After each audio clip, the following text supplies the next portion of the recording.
सभी दर्शकों का प्रतिज्ञा 21 चैनल में हार्दिक स्वागत है। आज का जो विषय है वो इंग्लिश लिटरेचर है और इंग्लिश लिटरेचर के अंतर्गत जो मेन टॉपिक लिया है वो लिया है अल्फ्रेड लॉर्ड टेनिसन। तो लॉर्ड टेनिसन के बारे में स्टडी करना है। आइए देखते हैं। Alfred Lord Tennyson Victorian age के महान लेखकों में से एक। कौन? Alfred Lord Tennyson. इनका जो जन्म है, he was born on August 6, 1809। जो जन्म है वो 1809। किस जगह हुआ है? At Lincolnshire, United Kingdom, UK. और जो डेथ है वो 1892 AD.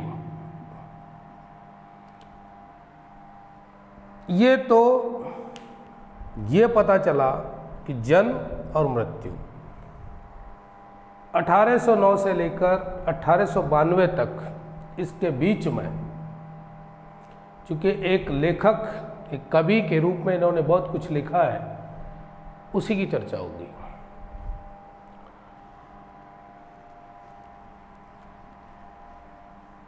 He went to Trinity College, कहाँ पर? कैम्ब्रिज।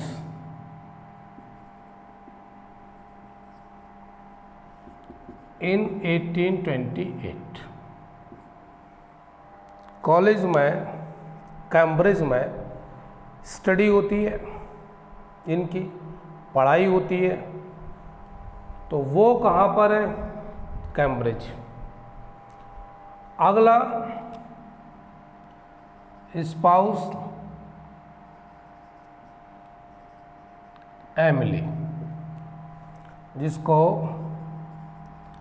लेडी टेनिसन भी कहते हैं। यानी जो मैरिज हुई है किसकी? टेनिसन की, वो एमिली के साथ। तो यह भाई, अब इसके बाद in 1829 he won the chancellor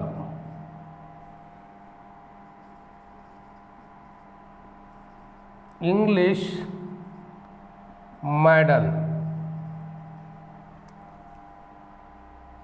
with his poem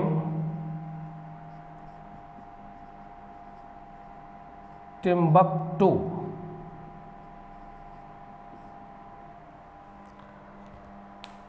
eighteen 1829 में इनको प्राइज मिला, चांसलर्स इंग्लिश मेडल। किस पर मिला?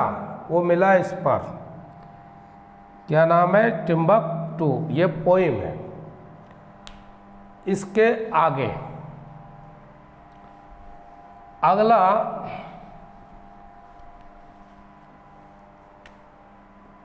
एक नाम आता है आर्थर हैलम। ये जो नाम दिया हुआ है आर्थर हैलम, ये क्या है? ये इसका फ्रेंड है लॉर्ड टेनिसन का। इसकी मृत्यु होती है, यानी डेथ ऑल ऑफ सडन 1833 में।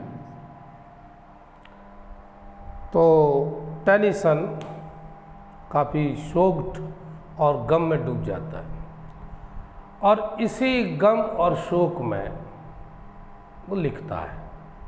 क्या लिखता है? एलिजी, और उसका नाम क्या है? इन मेमोरियम।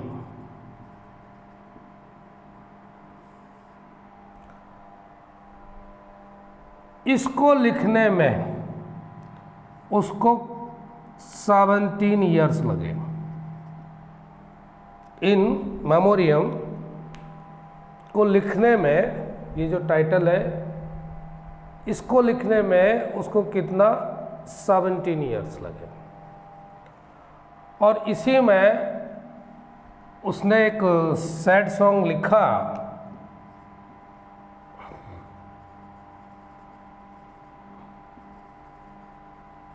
ब्रेक ब्रेक, इस टाइटल से एक सैड सॉन्ग लिखा। तो देखने वाली बात यह है कि कहाँ से प्रेरणा मिली। जब व्यक्ति मन से दुखी हो जाता है तब वो क्या करता है? कुछ ना कुछ सर्जन करता है बाद में। तो सर्जन कैसा? जो क्रिएटिव व्यक्ति होगा वो तो सर्जन ही करेगा, और अन्यथा की स्थिति में दो ही रास्ते होते हैं, या तो निर्माण करेगा या विध्वंस करेगा। तो समझदार वही है कि अगर परिस्थिति नेगेटिव है तो उसकी दिशा निर्माण की ओर, यानी क्रिएशन की ओर होनी चाहिए। तो वही है, इसने भी भाई अपने जो खास दोस्त की मृत्यु के बाद इन मेमोरियम पर वर्क करना शुरू किया, लिखना शुरू किया, और ये काफ़ी फेमस भी है लिटरेचर के जगत में। इसके अलावा अगर देखा जाए तो कौन कौन से वर्क हैं थोड़ा महत्वपूर्ण वाले, वो भी देख लें। इन मेमोरियम 1850, यानी पब्लिश्ड हुआ ये कंप्लीट होके कब? 1850 में। दूसरा नंबर मॉट, ये क्या है? अ मोनोड्रामा है। कब? 1854। तीसरा नंबर है idols of the king 1859, and fourth one Queen Mary 1875, fifth Harold 1876, six 1884। ये कितना है? 6। ये जो वर्क है ये भी काफ़ी फेमस है। किसके? टेनिसन के। इसके अलावा भी हैं, अभी उन पर भी चर्चा होगी। अब चूंकि अल्फ्रेड टेनिसन जो है विक्टोरियन एज का है,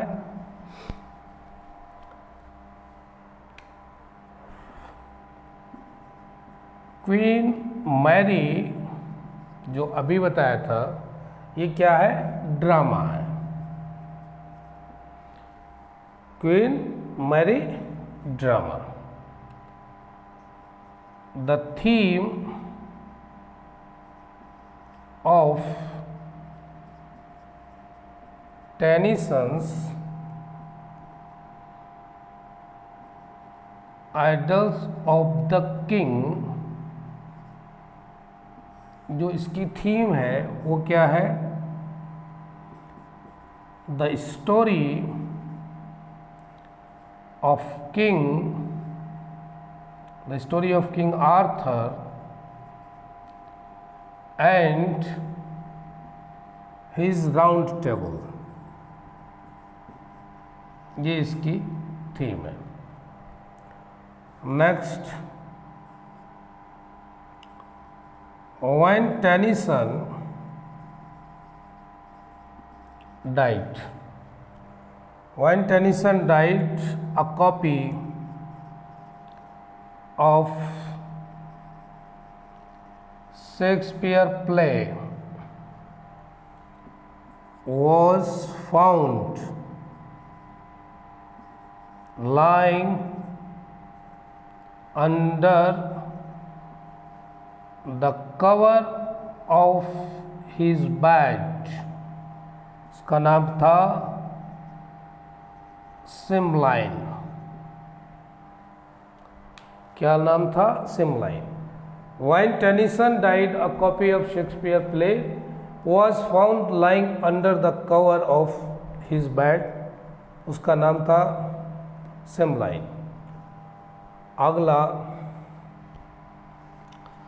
जो प्रश्न परीक्षा में आने की संभावना है, किससे रिलेटेड? टेनिसन से रिलेटेड, तो उसी तरह के प्रश्नों को चुना गया है। Queen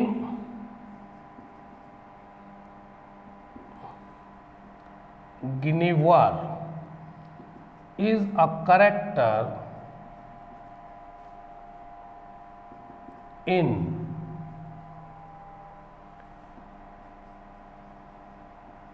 passing of Arthur.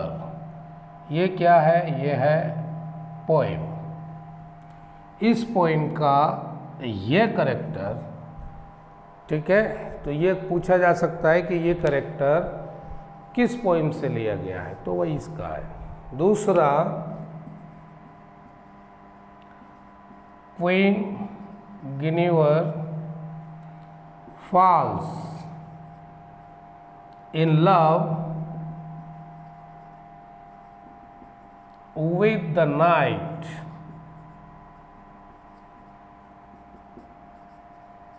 Lancelot।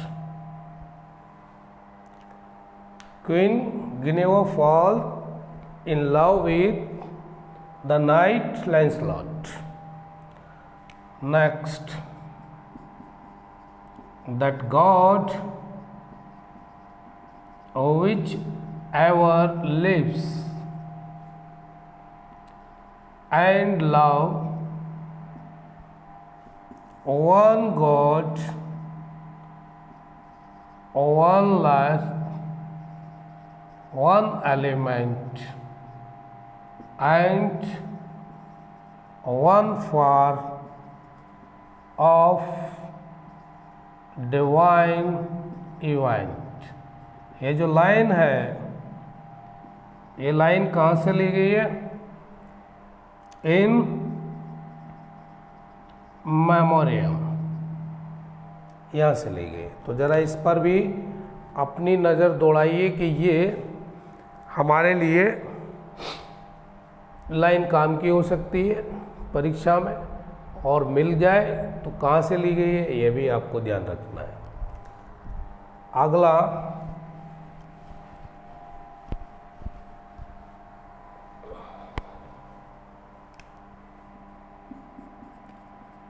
Tennyson has written a poem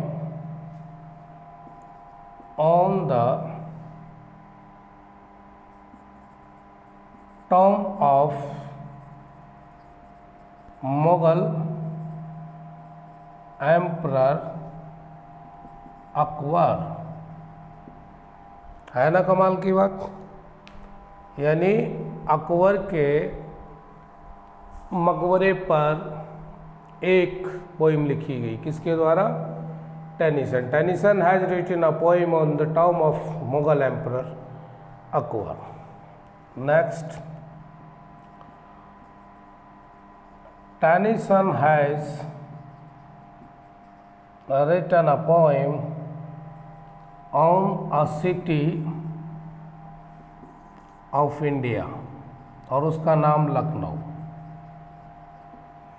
Tennyson has written a poem on a city of India named Lucknow. Next one,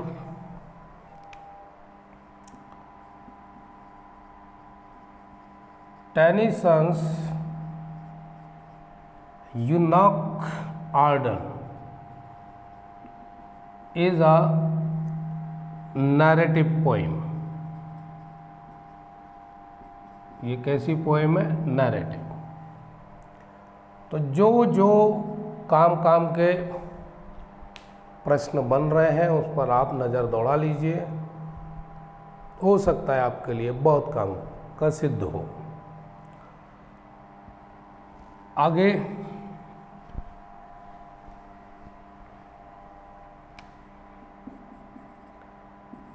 the apostle was the name of Tennyson's circle of friends at college।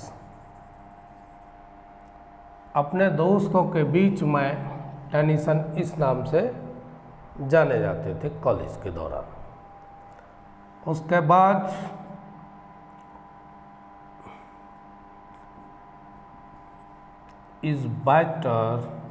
This is better to have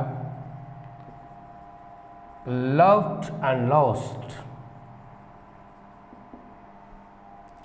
ये क्या है? ये famous phrase है किसकी? Tennyson की।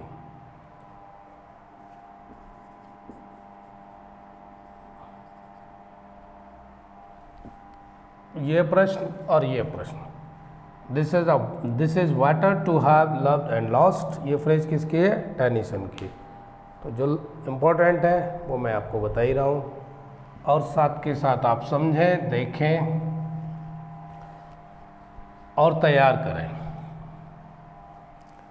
अगला, crossing the बार, ये क्या है?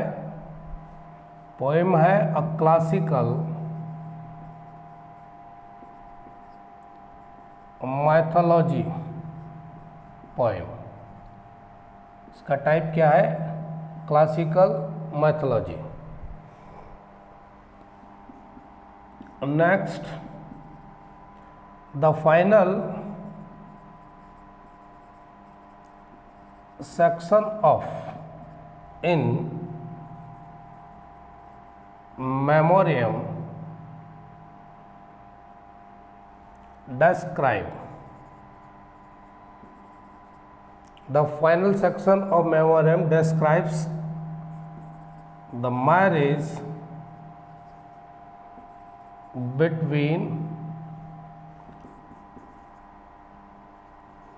Tennyson's sister and Edmund Lushington। The final section in memoriam describes the marriage between Tennyson's sister and Edmund Lushington। ये भी इम्पोर्टेंट है, इसको भी आप तैयार करें। अब आगे देखते हैं।